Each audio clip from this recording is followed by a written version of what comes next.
Don't worry about 2 hours and 8 kilometers away. What really wears people out is not the established facts, but one bad thought that pops up in your mind ahead of time. Dr. Aaron T. Baker, a renowned psychologist, told the story of 3 anxiety sufferers. The first, Todd, was a recent college graduate. Todd felt that he was not good enough when he was looking for a job, and he would back out in his mind before every interview. It was hard for him to succeed in the job, and he couldn't help thinking that he would surely be eliminated because his colleagues around him were so good. His supervisor gave him a client resource, and before he was happy for a while, he began to worrying that he couldn't keep it. Worrying all day long, and finally the psychological pressure is huge. He suffered from acute anxiety disorder. The second one is 38-year-old Rebecca. Rebecca is a working mom and has been suffering from insomnia since she was promoted to manager. Every night she tossed and turned. She was worried. Is her daughter safe at school? Will her husband be laid off one day? And what will happen to the family's few remaining savings? These lingering worries roamed freely in her mind.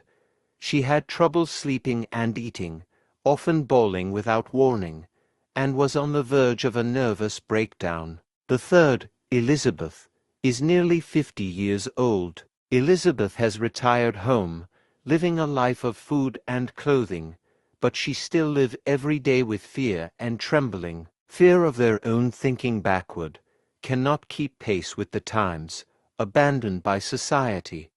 Fear that she is getting old, her health is deteriorating, and she is causing trouble to others. Feeling that their pensions are not enough, fearing the coming of accidents, and even speculating about the day when society will break out in turmoil. How many people are there in these 3 people? Always anxious about things that have not yet happened in advance, every day in a state full load.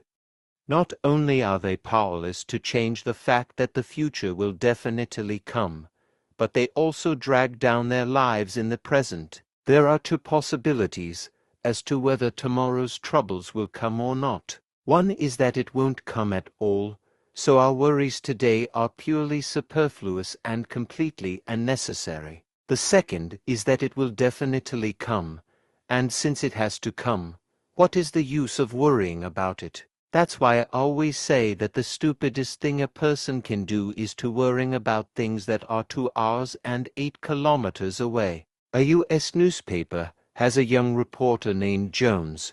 One day his boss told him to go to interview Justice Brandeis. Jones was shocked, and hastily refused. No, he simply does not know me. He listed a bunch of reasons not to go to the interview. He is a nobody, inexperienced. The judge is busy with official business. The supervisor glanced at it and directly took and dialed the other party's phone number. Hello. I'm Jones, a reporter from the Star. I've been instructed to interview Judge Brandeis, and I was wondering if he could see me for a few minutes today. Jones said with trepidation, How can you mention my name? How can he say yes? At that moment, a voice came from the other end of the phone. 115. Please be on time. Jones froze in place, did not think he constantly entangled things. The other side was so dry. Promise.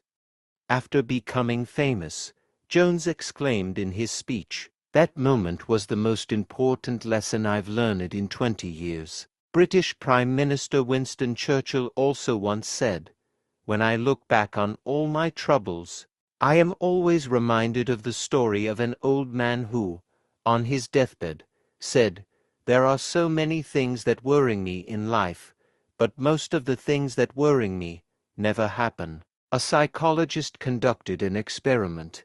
He asked the participants to write down the worries they might encounter in the next week and put them in a worrying box. By the 3rd week, the psychologist opened the box and checked them one by one, and the results showed that 90% of the worries did not happen at all. The psychologist put the remaining 10% into the worrying box again and waited for another 3 weeks.